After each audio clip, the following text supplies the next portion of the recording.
Hello বন্ধুরা, আজ আবারও তোমাদের সাথে নিয়ে চলে এলাম ময়া মাছের চচ্চড়ি। তো দেখে নাও কেমন করে আমি তৈরি করব।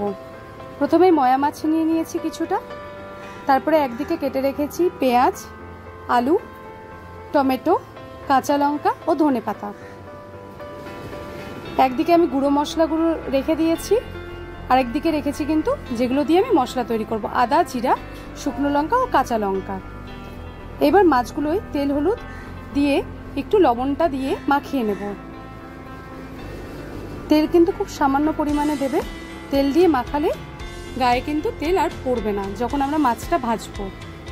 দেখো মশলাটাও কিন্তু রেডি করে নিয়েছি। কড়াই তেল গরম হয়ে গেছে, এবার আমরা কিন্তু মাছগুলো ছেড়ে দেব। আমি সবগুলো মাছ কিন্তু একবারে ভেজে নেব না, কিছুটা ভাজবো, কিছুটা রেখে দেব।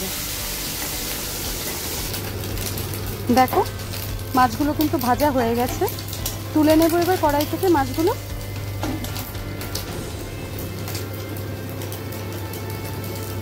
একে একে সব মাছ কিন্তু আমি তুলে রাখছি। আবারও আমি কিছুটা মাছ দিয়ে দিলাম,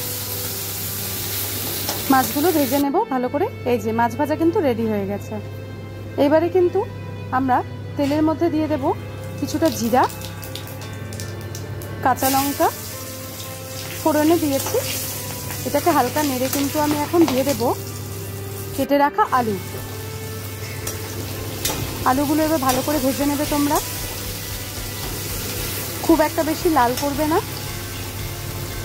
কারণ আবারও কিন্তু আমরা পেঁয়াজ দেওয়ার সময় আলুটাকেও ভাজবো, সেই জন্য খুব একটা বেশি লাল করবে না, চেষ্টা করবে হালকা করে ভেজে নেবার।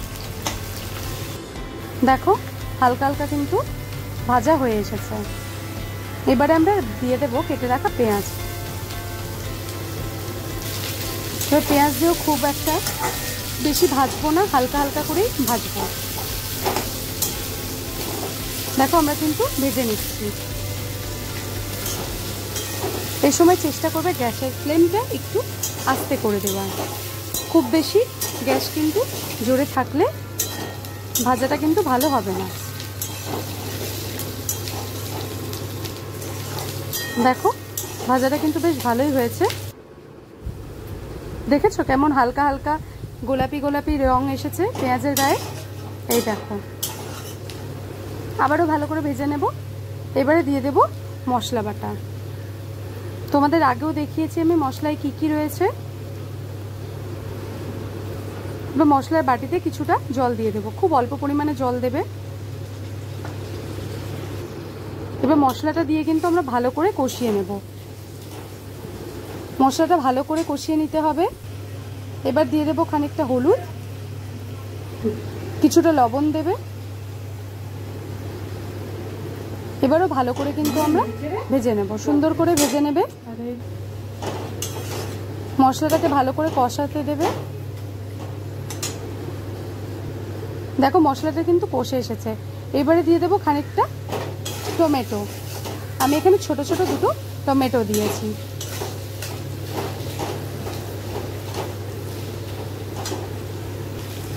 হালকা হালকা টমেটোগুলো কিন্তু গলে এসেছে।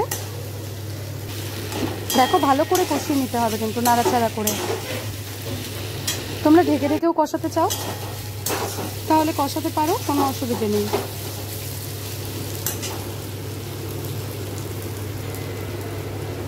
এবার আমি গুঁড়ো মশলাগুলো দিয়ে দেব। লঙ্কা গুঁড়ো, জিরে গুঁড়ো এর আগেই বলে দিয়েছি আমি, আর ধনে গুঁড়ো। এটা দিয়ে কিছুটা নেড়ে নেব।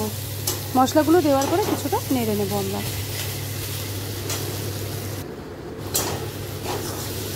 দেখো মশলাটা কিন্তু কষানো হয়ে এসেছে।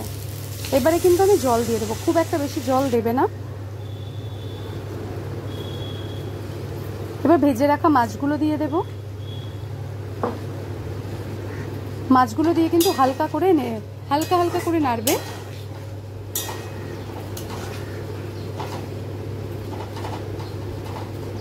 হালকা হালকা নাড়া হয়ে গেছে, এবার ঢেকে দেব।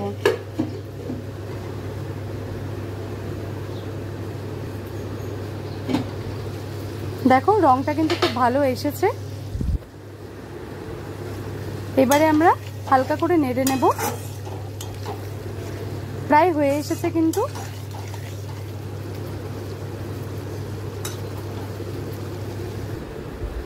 আবারও ঢেকে দিয়েছি।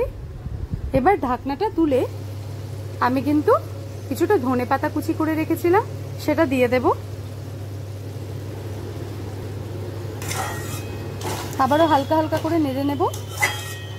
হালকা নেড়ে নিলেই কিন্তু আমাদের রেডি হয়ে যাবে। দেখো রেডি হয়ে গেছে আমাদের ময়া মাছের চচ্চড়ি। খুব ভালো হয়েছিল খেতে। তোমরা বাড়িতে অবশ্যই ট্রাই করবে। আমার চ্যানেলটিকে ভালো লাগলে অবশ্যই সাবস্ক্রাইব করে দেবে। থ্যাংক ইউ বন্ধুরা, ভালো থাকবেন, সুস্থ থাকবেন।